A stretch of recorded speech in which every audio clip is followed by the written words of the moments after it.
এর আগেও একজন ক্রিকেটারের উপরে বাংলাদেশে অ্যাটাক হয়েছিল, বাড়িঘর ভাঙা হয়েছিল।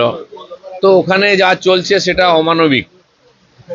সরকার আসার পরেও, কারণ সরকারকে ওরাই এনেছে যারা সরকারকে চালাচ্ছে, আর তার জন্য তার থেকে বেশি কিছু আশা করা যায় না। আমরা আশা করব বাংলাদেশে শান্তি আসবে, আইনের শাসন, সংবিধানের শাসন আসবে। নগদ নিয়ে এলো হার না মানা হার অফার। সর্বনিম্ন 10,000 টাকা রেমিটেন্স নগদে পাঠালে থাকছে স্বর্ণের হার জেতার সুযোগ। মানুষ শান্তিতে থাকতে পারবে।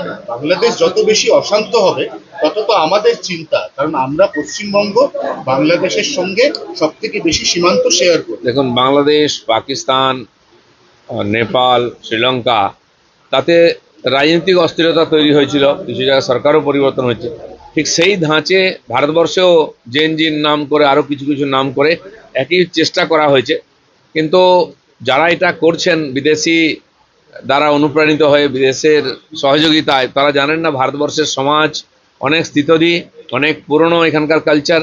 তারা হঠাৎ কারো কথায় নাচেন না। কিছু অর্বাচীন লোক লাফালাফি করেছে, তাদেরকে আইনের সামনে আনা হচ্ছে। কিন্তু যারা বাংলাদেশ থেকে, পাকিস্তান থেকে অনুপ্রেরণা নিয়ে এখানে উৎপাত করার চেষ্টা করছেন, তারা অসফল হবেন।